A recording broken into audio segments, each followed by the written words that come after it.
All right. Good morning, everyone. Good morning. It's good to see everyone. And as I said before, today we are recording our conversation, and it's going to be a very quick conversation because I want to be intentional about those 5 questions.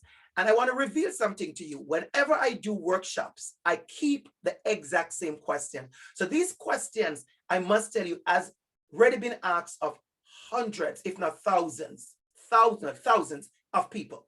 And as we do this work, I want us to realize that as we are doing the work of equity and the work of anti-discriminatory work and the work of anti-Black racism, the work of coming against race, the work of equity, inclusion, the work of just saying to students, I care, the work of culturally relevant responsive pedagogy, you name it, the work of decolonizing education, the work in special education, the work in ESL, you name it.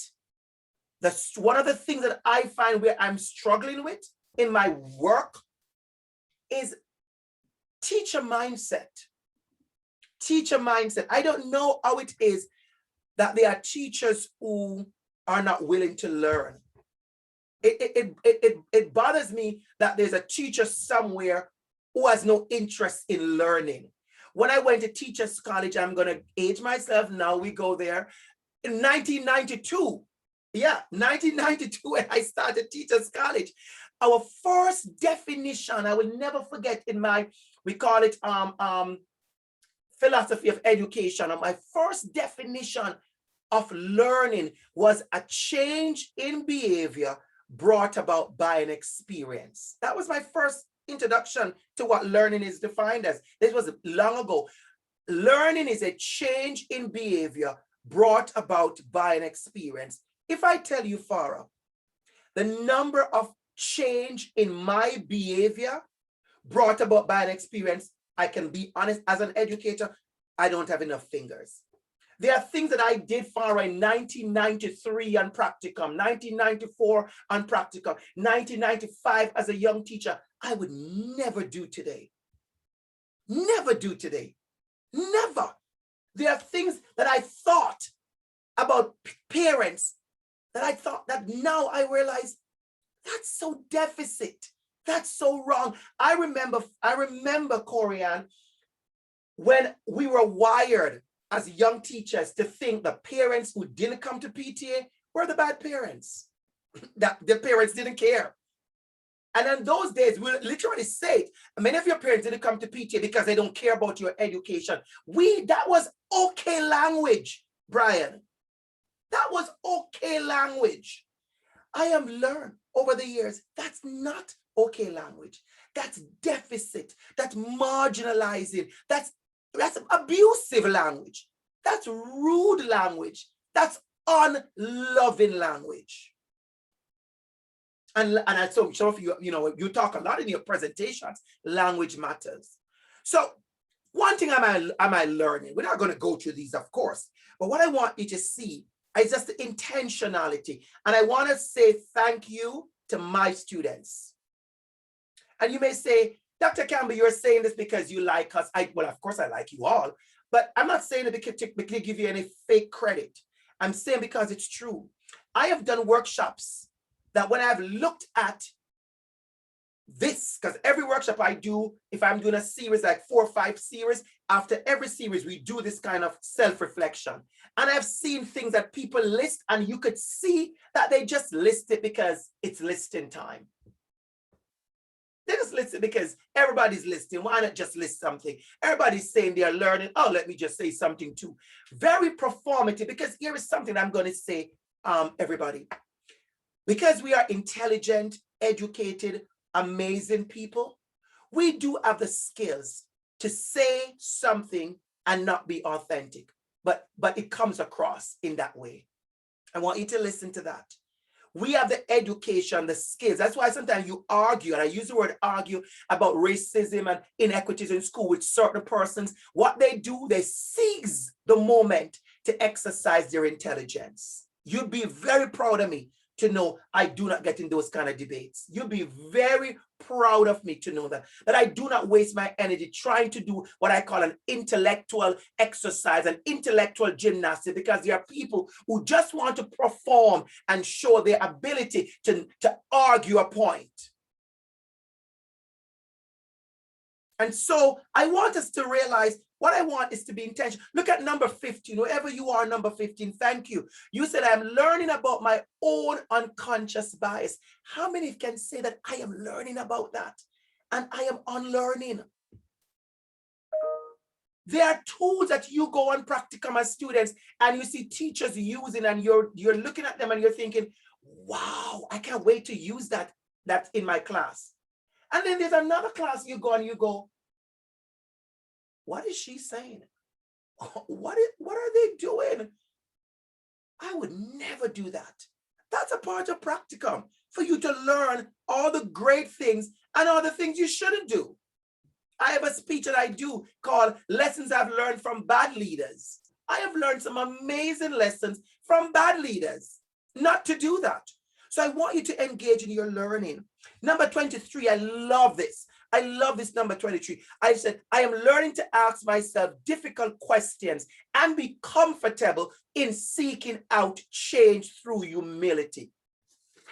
It's a big tick on my thing. Don't think I don't read everyone. I read them. I have them right here. Thank you. Thank you, number 23, whoever you are. Because there's a lot of humility we need to bring into the space in our learning.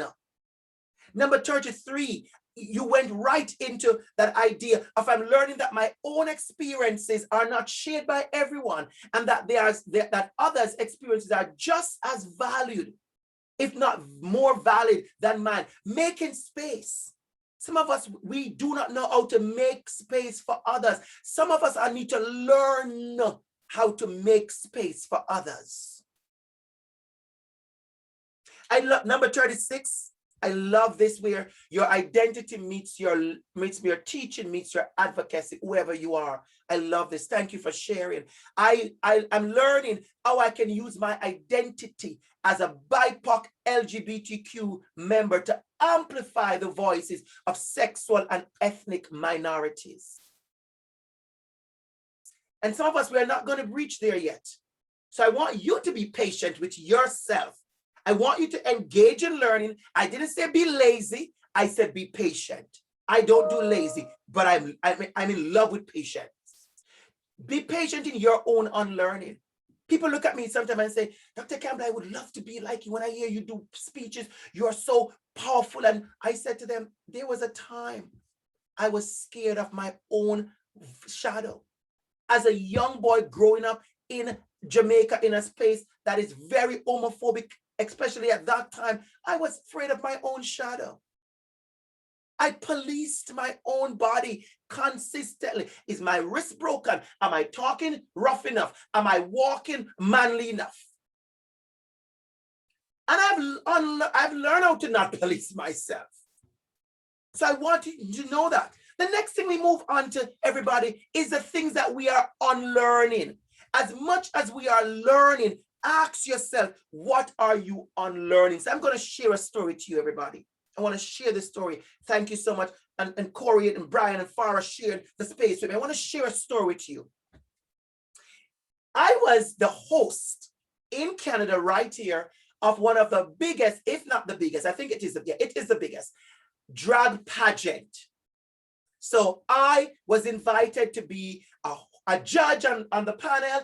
Then, of course, they realized my gifts and my talents. I was invited to be the host. I was invited to be the host again. And imagine me at a drag pageant. If you have never been to a drag pageant, you should pay your money and attend one of these days. It's happening again. It's quite an experience and it's quite a learning. Plus, you'll have a blast. You will have a blast. The performance is the best and the energy is amazing. You will have the time of your life, guaranteed. And I'm in the pageant and I'm the host. So watch me carefully about my unlearning. Remember now, I identify as gay. This is a LGBTQ community. These are drag queens on the stage. The audience is filled with people of all different identities. And I ran outside on them and I grabbed the mic, Corey, and I said, good evening, ladies and gentlemen, and welcome to Miss I Performance. Welcome everyone, and ladies and gentlemen, and I was having the time of my life. It was good. Oh, they loved me. I loved them. We were having a blast. And then I came off the stage because it's time for the first category. And I went into the passageway, Brian. And somebody came around the back and I said, hey, Andrew. And I said, hey. And I said, I just want to tell you something very private. I notice you keep saying, ladies and gentlemen, I know, you know, that's what we do. We're from the Caribbean. That's how we introduce when we do things, like that. And the person said to me, just remember, there's a whole lot of trans persons in the audience and people who are non-binary. And so be very careful. I said, thank you. And I said, love you. We hugged and walk away. Private moment. And I was like, wow, I didn't even think about that. It just didn't register. It was a couple of years ago, maybe about 7 years ago. It didn't even register. And I didn't have to do anything except, with humility, unlearn. But I went out on the stage and I took the mic again, Farah. And I said, I want to say something. I said, I'm a school teacher and I just had a great lesson given to me by someone. And I want to share that learning with everybody. I said, you heard me saying whatever, ladies and gentlemen. I said, somebody pulled me aside and gave me a 2-second lesson. I said, good teaching.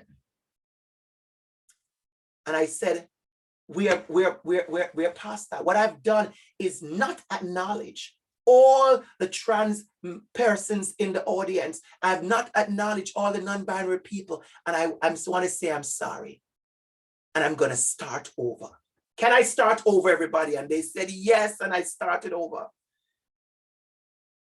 And that is the approach we need. Instead, Farah, I could tell you, I have been witness to a lot of workshops, and I've seen people taking the mic, and I've been seeing this in your master's program, in our classrooms, right here at OISE, when the level of arrogance and privilege and white power and white privilege have taken over, and arrogance to argue and to school persons who have lived the experience. Well, that's not microaggression. That maybe not racism. I don't think he was homophobic.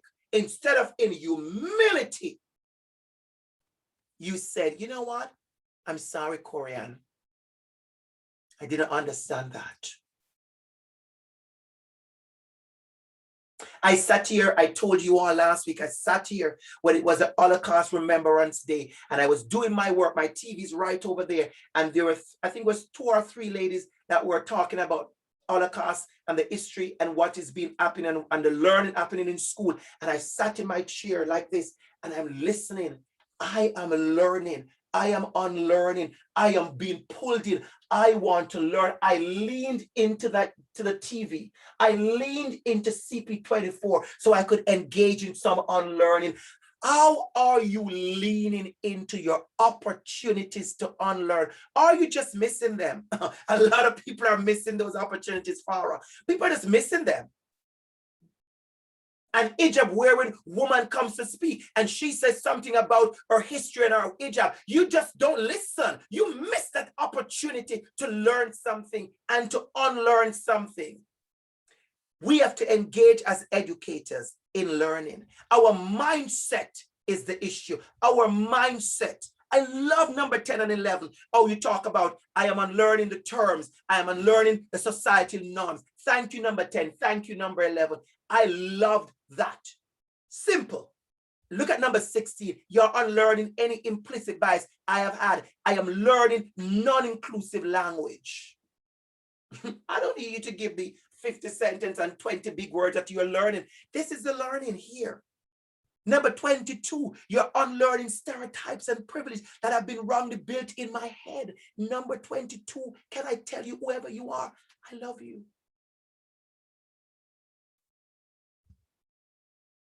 I call it wiring, number 22. I call it wiring. I could share with you things that I learned that were built in my head when I came to Canada about Indigenous people. I heard conversations downtown Toronto in spaces when I saw Indigenous people, and I asked strangers, who are those people? They look different. And I see them. Wow. Wow. Because it was new to me. And immediately I was given a lesson. Oh yes, a lesson on who these people are. A deficit lesson. A colonized lesson. And I engage in intentional unlearning. And I hear somebody saying, Dr. Campbell, how did you do that? You know what I did? I'm a teacher like you and you. So you know what I did? I signed up for an AQ course. I signed up for an AQ course in FNMI, First Nation Métis Inuit Studies. And I signed up for one at York. And when I was finished, the learning was so much, and I was so going through so many emotions and unlearning, I signed up for a second one. And yes, you may say, well, maybe you signed up because you wanted more salary and stuff. That's a good reason to sign up, but that was not my reason. That in your growing, you'll benefit. How about that? How about benefiting in your growing? How about that? I have no problem if you sign up because you need another AQ to take it to another level. But I trust and hope in that learning about First Nations, you are going to grow. So go ahead and sign up. Let it be a part of your qualification to get to the next level or the next category. I have no issue, but make it be your learning opportunity. The next thing we're going to move quickly into are the actions. Now, this is where I always get into it. And I ask people, is this action measurable? Because what you find a lot happening, Brian, is that people will give you what I call the Miss Universe answer. I want to stop world hunger. Listen, don't play with me. Really? You know I like a good excitement and a good pageant and a good gown, but don't bring that to this. Don't bring that foolishness here. You know, I want to see all my students be amazing and live their best Black excellence, Black brilliance, Black forever, Black 365 life. Okay, wonderful. I like it. Sounds so cute. We're going to put it on a t-shirt and then we're going to split the profit. Oh, you think I was going to give you all the money? No, we're going to split the profit.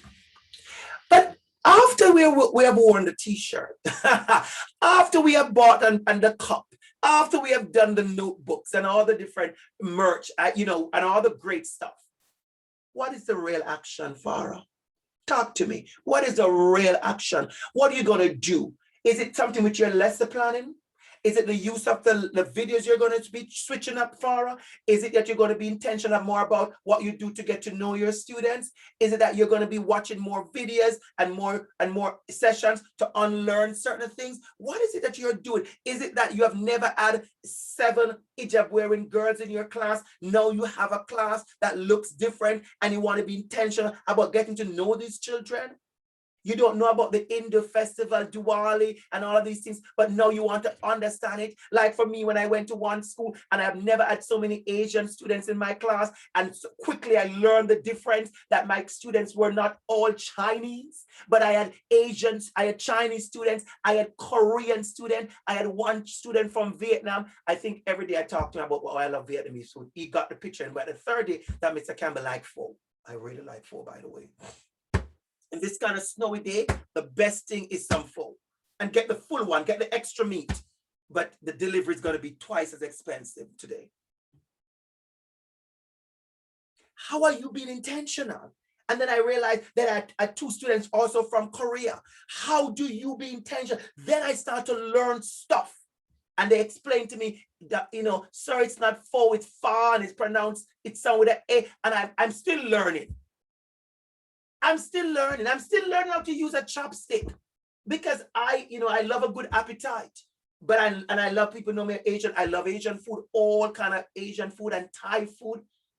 Now I'm gone into food. Nothing like a piece of Thai, piece of grilled Thai, grilled chicken. I don't know what they do with that chicken, but I guess that Thai grilled chicken with white rice and the vegetable on the side. Oh, I'm distracted again. It's food, right? So what are your actions?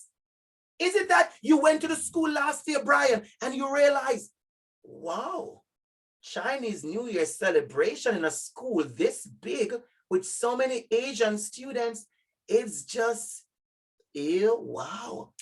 Well, my action is I'm going to work with the parents to plan a better, a bigger, a more significant Chinese New Year celebration in my school. You saw that, Brian? You see the intentionality there? It's measurable. It's timed. It's going to happen next year. We are starting to strike a committee from now. What are your actions? What are the actions? So when you read this, I want you to go back to reading this. And I want you to list, and I want you in your private time to circle the ones that you feel are measurable. Number 20, thank you, speaking up. I don't know what speaking up is. I think I get to know. You want to speak up more. But what is speaking up? Is it that you're going to speak up more in staff meetings? Is it that when you sit down at the back of the staff room and you hear your peers saying certain things wrong and homophobic and racist, you're going to determine, I will call them out. And then later on, when it's necessary and the time is right, I'm going to call them in? Because let me say this very clear. We can't be calling in without calling out. I call out first. We're not trying to save people with discomfort. We're trying to let you know what you did was wrong. And I hope you realize that when that person came at the backstage and spoke to me, that is a category of calling me out. That could be listed as calling out. But calling out doesn't mean you have to turn over the table and slam down the phone. Somebody could have got up in the audience and shout at me. I would still be wrong. I would still be wrong. I would still have to learn. I would have to still skillfully navigate that shout at me. Because at the end of the day, here's something, Farah, I want you to understand. I have the mic. I want to repeat that. That just came to me. I want people who are listening to me weeks after, days after, to remember that I have the mic. I have a certain level of power and privilege in the room. I am the host. I will say maybe 1,000,000 words or 100 or 1,000 words. I don't know how many words come out of your mouth when you share something for 4.5 hours. I'm not sure how many words. They will never get a word at the mic. I have thousands of words at the mic. So when somebody do that, yes, you can step back from your power. Step back with humility. So what are those actions? Number 23. Number 23, I want you to read with me, everybody. Number 23.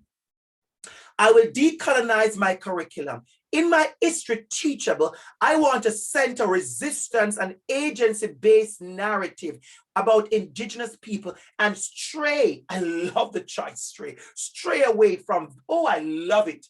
I love it. I love how you are intentional. And I don't know who you are, but I know you have tons of other words to use. I love how you're intentional and disruptive, even in your writing. I want to stray away from victimized narratives. I want to do this through highlighting Indigenous voice and helping students to build their capacity to engage with Indigenous related topics and events and encourage their active participation. Number 23, we need free lunch together. You pay, not me. You pay number 23. Okay, I would pay. I'm the professor. I'll pay. This is the kind of conversation we want to have. We want to have this kind of conversation, number 23. But what I like is that you didn't write it because you heard that Dr. Campbell may say, I want to have lunch. You wrote it because it's an action you want to do here. And I touch this all the time. You notice, Farah, because a lot of the work we're doing as educators, it's heart work. Equity work is people work.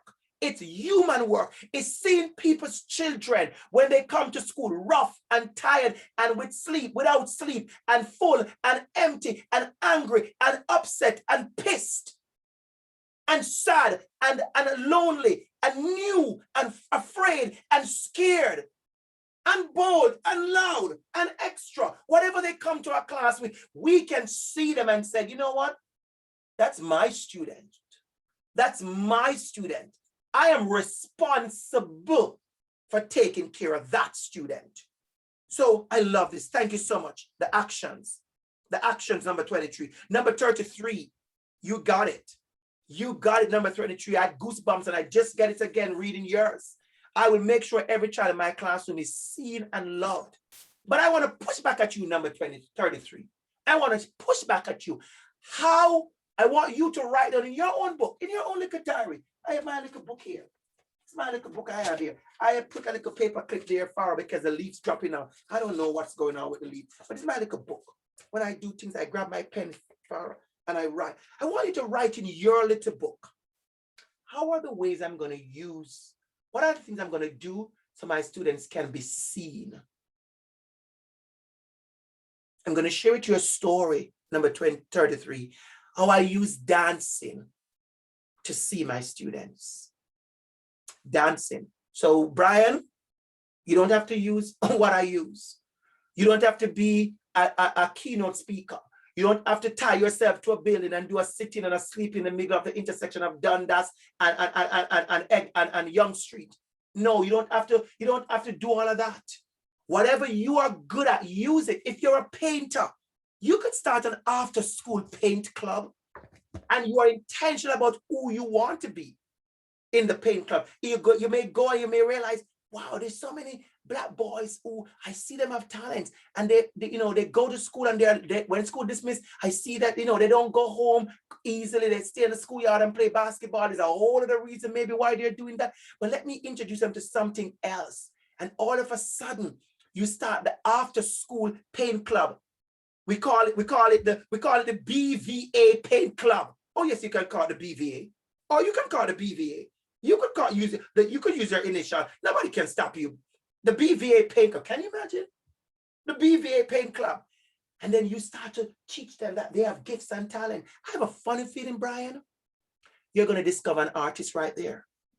I have a funny feeling you're going to break down one day crying. Can't control your emotions like me, because you're overwhelmed with joy when you see one of those boys produce.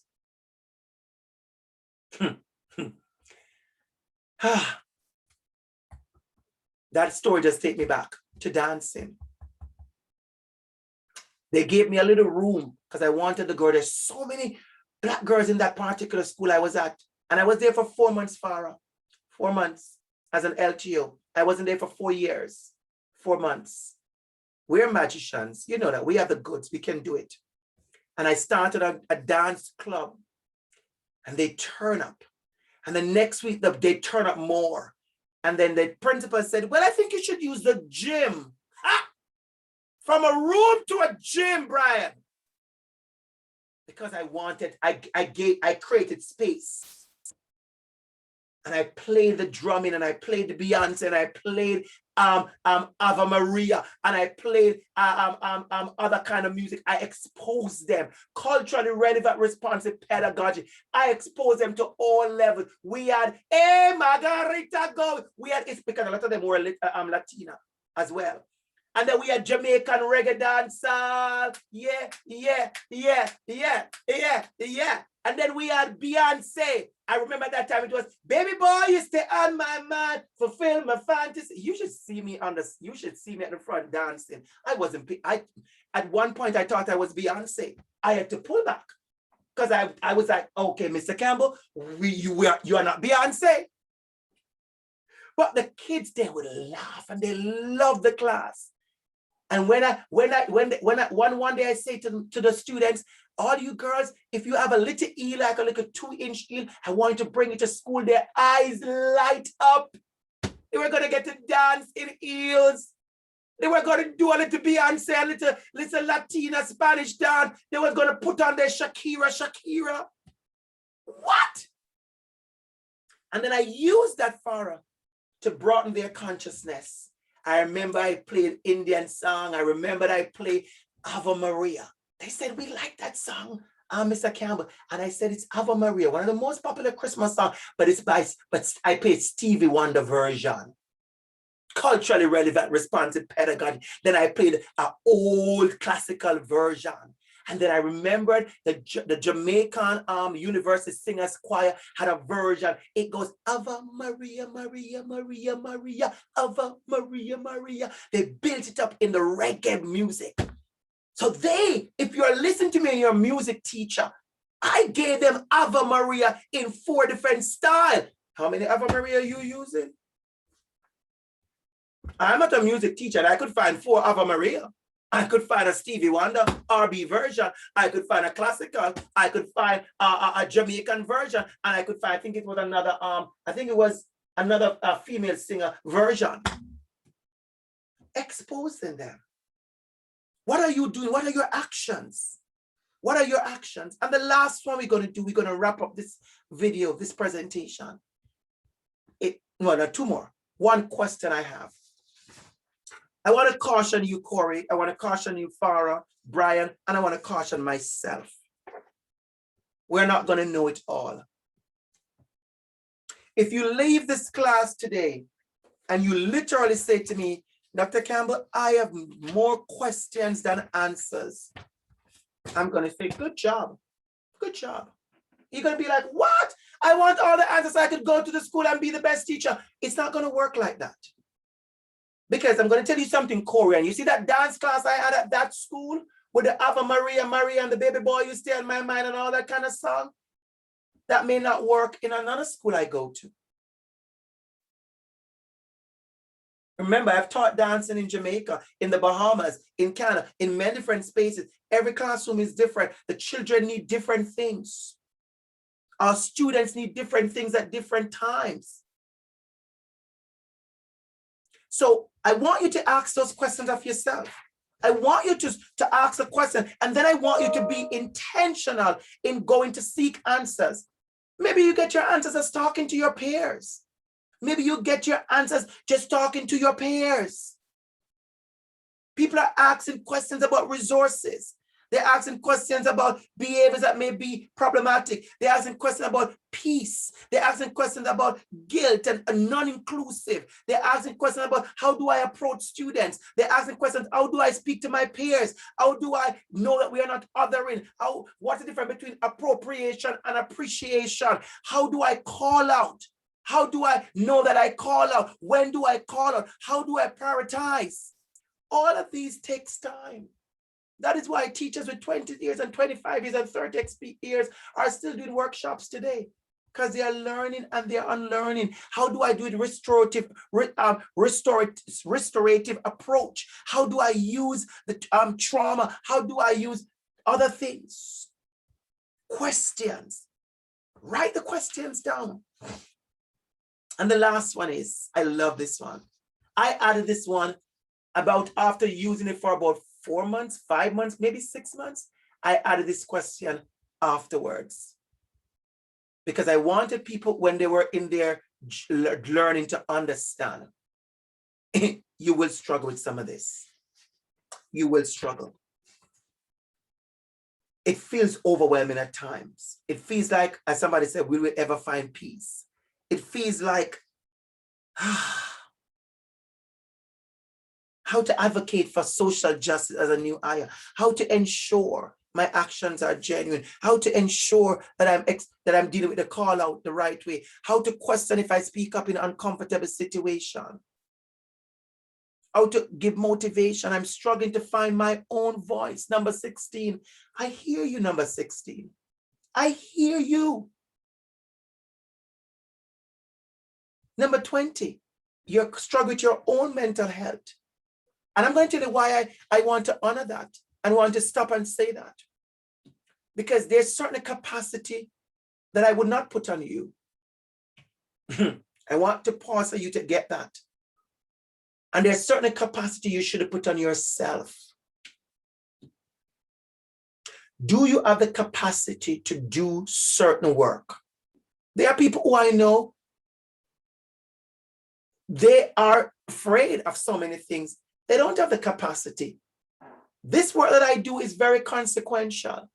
You can imagine me calling out racism, Farah, all the time, calling out homophobia, calling out inequities. You think I'm the favorite people of many people?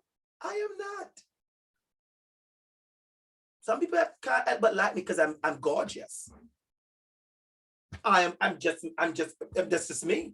You know, I show up and I show up. But I know they look past all that gorgeous and they go, he is talking about this thing and I hate that.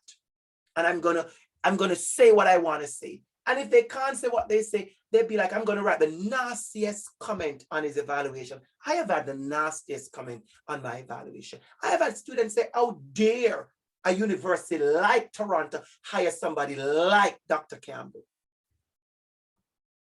That's a white supremacist student. Oh, wow, we are recording, Dr. Campbell. You just say students may be white supremacists. I said it. There are students in our program. There are professors. There are staff. There are people all around us who are racist. Not because you sit and you listen, your camera is on, mean that you are not racist. Maybe you can't even do better than sit in the class because you're in the class. If you had the occasion to go by with your friends, you may say something else. You are homophobic, but you just don't say anything because you know there's 20 in your class who is trans identified and you're not going to say anything. We saw the march in Ottawa that everybody thought was just about freedom and I'm going to be, and it quickly turned into a whole different discussion when people saw the racist flags on some of those trucks, when people saw and heard what they did with some of the statues, when people listened to the conversation. So you have to know if you have the capacity to do this. You have to know if you are, and I'm going to leave one of my gems with you. I want you all, in whatever you do, not just about equity work, but in general, I want you to take care of yourselves.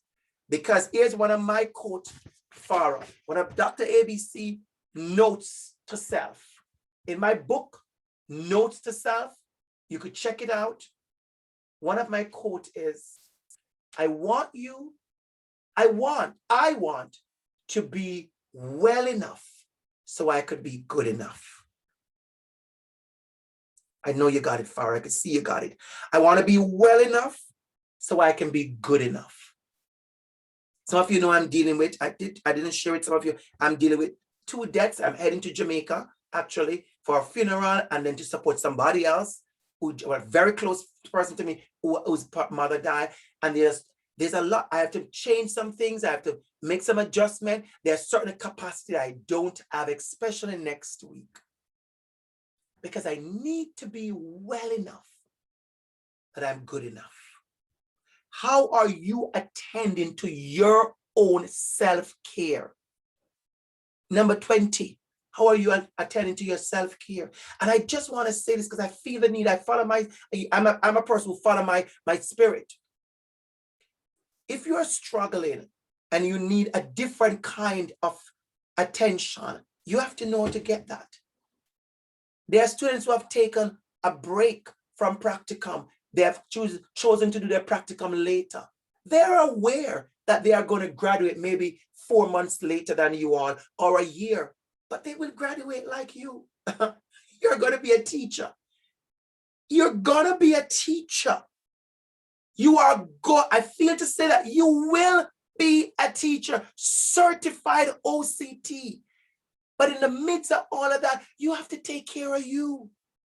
You cannot leave. I don't know why I'm going into this, but I feel the need to do it. I just feel my spirit. I work with my spirit, my energy. Somebody needs to hear this. You cannot depend on Dr. Campbell to take care of that for you. Neither your best friend. I want you to take care of you. What do I mean? Do not ask help. No, I mean, make those decisions. I have seen students who have taken one less course. They said, I'm going to take one less course this summer because I can't do 2. My mental health is not at a place where I can do 2 in 6 weeks. And I know I'm going to take it next year summer when everybody's done. I'll come back for it next year summer. And I will graduate 4 months behind everybody else. I mean, we've been locked up in the house for how long? How long is 4 months? No, you know, 4 months goes fast. Find out what is best for you. When I do something heavy, Farah, sometimes I take a long bath, I fill my bath, and I listen to Nina Simone.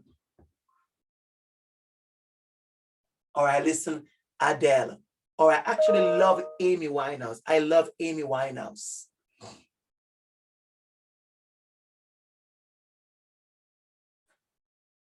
Taking care of yourself.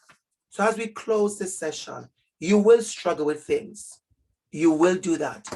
This is about our learning and our unlearning. It's about consistently engage in a process of learning and learning. It's about consistently engaging in a process of learning and unlearning. Ask those questions. Go through the things that you are struggling with, find answers, but also be patient with yourself, be kind with yourself, and also be intentional about your actions. So really a pleasure working with you all this year. Wishing you all the best, that you continue to grow, you continue to learn, unlearn, ask those questions, face those struggles, and then you act. We want action. We need action, and we need you to do the action. Thank you so much. I get the love. I see the love. I see the love. Thank you so much. Thank you so much. Thank you so much.